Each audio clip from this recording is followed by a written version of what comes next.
Good morning, Hockey Nation fans. This is your Detroit Red Wing update.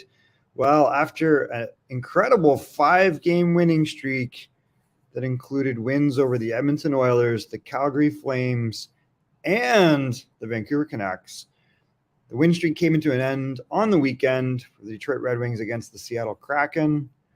And that was all she wrote for the win streak. And now here we go. First off, congratulations to Tyler Bertuzzi, who we know has had an injury-plagued season, but seems to be getting back into the groove after a couple false starts.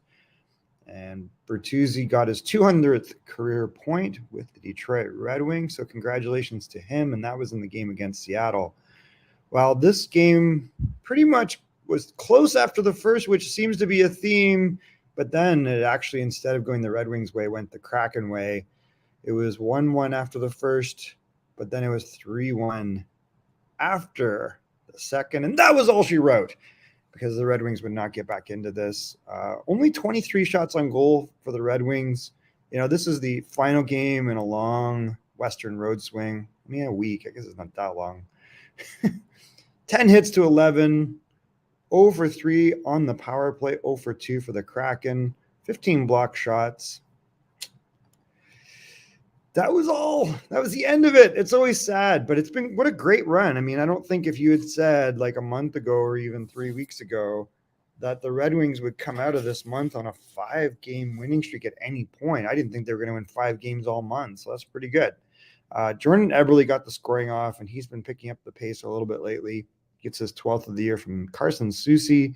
Pius Suter, who is, I think this might be the 3rd game in a row he scored in. What's the difference? He's playing with Filip Zadina. So that 4th line has actually been productive, and Zadina getting his 2nd assist of the year. So maybe this is good news for the Red Wings and for Zadina and for Pius Suter. Jake Wallman getting his 5th. Good to see him back in the lineup. I think he would log about 18 minutes in this game. And then it was 2-1 in the second when Jordan Eberle got his 2nd of the game from Benners and McCann. 13th of the season, and then Jamie Oleksiak making it 3-1, and that would be all she wrote. That would prove to be the game-winning goal. Tolvanen getting his 12th. This is a crazy good news story for Seattle. I mean, things just did not work out for him in Nashville, and you can see he's become a pretty consistent goal scorer for them. So, you know, they pick up a guy that always everyone said was a goal scorer, and he's saying, I'm a goal scorer. He was assisted by another guy who just seems to always score, which is Daniel Sprong, who's had a decent year for them as well. The captain, Dylan Larkin, made an effort getting, I believe this is a power play goal, his 22nd of the year. Again, he has 11 points his last 5. I think beyond that, he has 12 points in his last 6.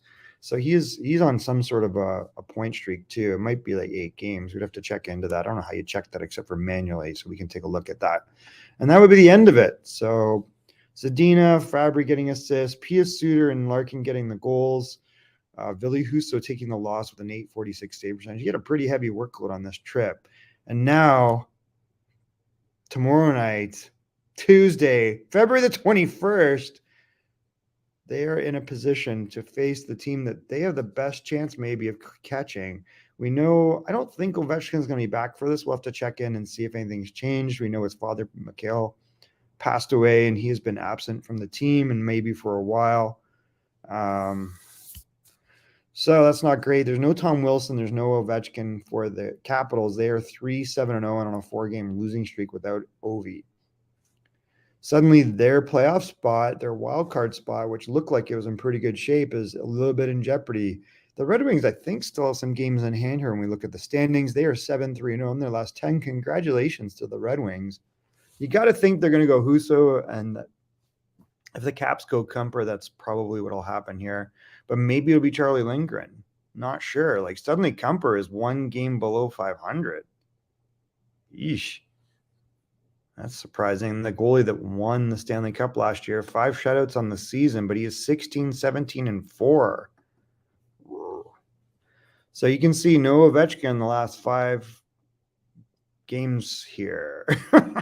2 goals from Backstrom. When Eric Gustafsson's your leading scorer, you're probably going to have a little trouble. 4 points in his last 5 games, but Larkin. Actually, we'll look at Robbie Fabry too. He's having a real good year since coming back from injury. So this is good. This is really helping the Red Wings. So if you look at the standings, not much has changed at the top of the Eastern. Both the Metropolitan and Atlantic are pretty much the way they looked about a week ago. The wild card is what's interesting is that Washington has dropped out.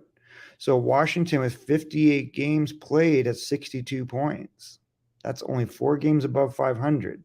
Now Buffalo is on again another 2-game winning streak. This team wins 2, wins 4, loses 2, loses 3. They're a very streaky team, but they're back on a winning streak. They have 60 points in 54 games. So that is 6 games above 500. That means they have 4 games in hand. The Red Wings have 3 games in hand on Washington. They also have 4 games in hand on the Islanders. So this game tonight could actually prove pretty important for the Red Wings. If they can pull out a victory against Washington, they should bump up a little bit in the standings. That'll put them at 62 points. They have games in hand on all these teams ahead of them, except for Buffalo. Buffalo's in pretty good situation. So this is really important. Ottawa, by the way, getting a 7-2 win with Mads Søgaard in net. The monster Mads is like 6'7", came from the WHL. Is he Norwegian or I think he might be Norwegian. Can't remember if he's Norwegian or not, but they big win last night. So they get a win last night, and they're also in the hunt here. Same number of games, 2 fewer points, and they've been playing pretty well. 7-2-1 their last 10. So this could be an interesting horse race.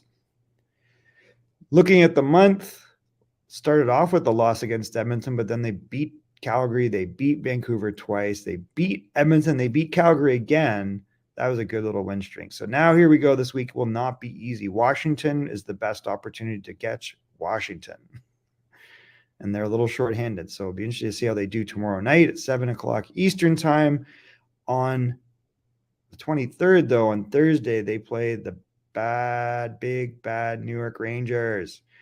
Off of the Tarasenko trade, this team's playing pretty well, firmly in a playoff spot in the Atlantic. And then Tampa Bay, Stevie Yzerman's former team, on Saturday. So this will be a tough week. And then the before-mentioned Ottawa Senators, who we said are playing very well, 7-2-1 their last 10. They will face off against them next week. So the last half of this month will not be much easier. Their best opportunity to make the playoffs here is against the Caps tonight. Catch up on some points there, and then maybe they can get a split, Rangers and Tampa, and they've got to do something with Ottawa.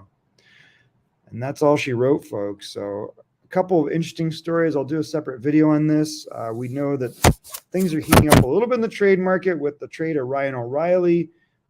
They are very excited. As I always said, Ryan was such a nice kid. I realized it's been 17 years since I got to coach him. It's been a long time.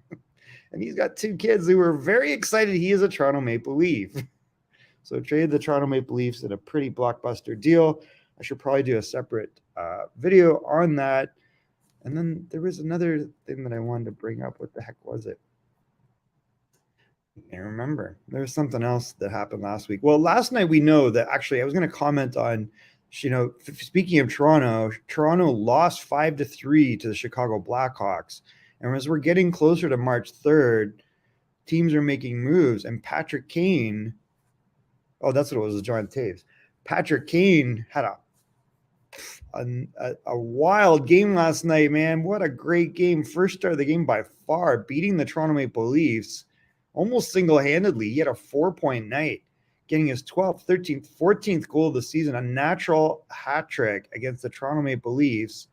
And then he assisted on Max Domi's goal, making it 5-3. So a 4-point night for him, made a real statement. He was pretty public that he was disappointed to see that Tarasenko went to the Rangers. It seemed like that was a team he wanted to go to. Will Patrick Kane get traded? You got to think that they're going to want to get some assets here. And he loves playing in front of Chicago fans, and that's great. But in the end, he's been out of the playoffs for 5-6 years straight. That's got to end. This is one of the most prolific players in the NHL the last 5 years. Go look at his stats. It's incredible. And he showed last night all the talk of his nagging injury didn't really mean much. He just single-handedly won a game. And that's the difference of Patrick Kane to me. If you already have a really strong team and you get Patrick Kane, he's got Stanley Cup experience. Was he got 3 cups? He got 3 or 2. I can't remember, but he's got at least 2. How many cups has Patrick Kane won? Let's ask. I thought it was 3.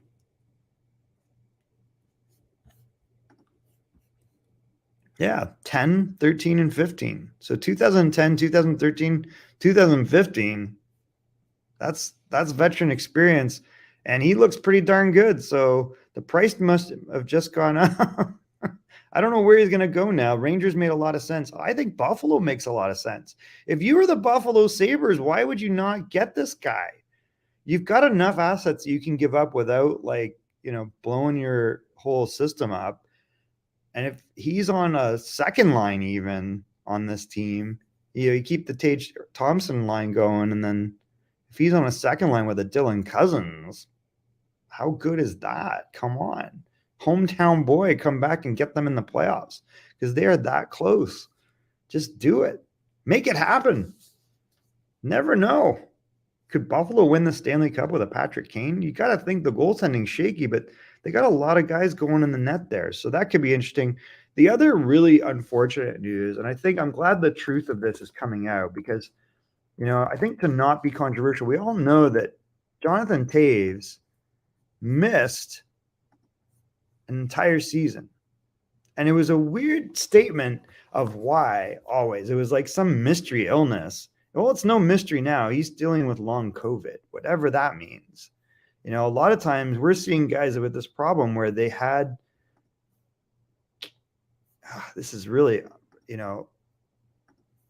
if this doesn't wake you up, this is what he's dealing with. So he is dealing with long COVID-19 symptoms. Really, really unfortunate. And chronic immune response syndrome. Well, why do you think he's having that problem?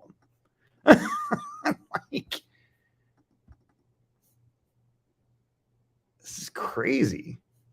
I mean, he must have, I don't know all the details, but it's really, really unfortunate. So you see this popping up more and more. There's players that have not, Brandon Sutter's never been the same.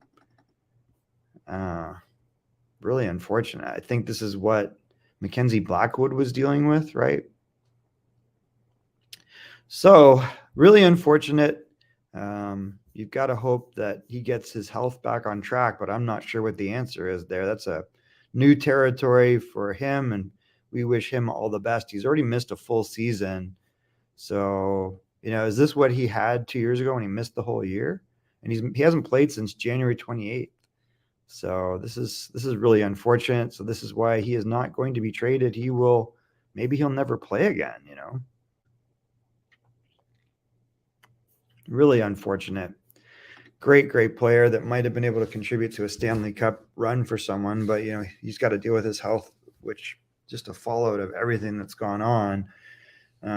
So best thoughts to him. Congratulations to Ryan O'Reilly and the Toronto Maple Leafs. You got a great person and a great player that's won a Stanley Cup also. Who is next? You would got to think Patrick Kane's got to be in this. Will Jeff Chikrin get traded? He sat out. Look at Arizona, by the way. They have points in 9 games. Are they on a 9-game point streak? Is that right? Why are they doing this? No Dylan Gunther. He got sent back to the WHL. Thanks a lot over the Seattle. Not that it mattered for us, but Seattle is really loaded up. Seattle Thunderbirds in the WHL have Dylan Gunther and Brad Lambert added to an already stacked lineup, making a run for the WHL championship and the Memorial Cup, you would have to presume. So that's crazy news. All right, Hockey Nation fans, this will be a short update. Thank you so much for watching. Please hit the likes and subscribes. The cost, as Coach Frenchy often said, is we don't charge money for this. We just charge in likes. So if you can like this, it'd be amazing. And best of luck to Jonathan Toews and his struggle. Who will be next to be traded? Congratulations to Ryan O'Reilly for going to the Toronto Maple Leafs. That is an exciting moment for him and his family. And I guess I got to watch Leaf games now.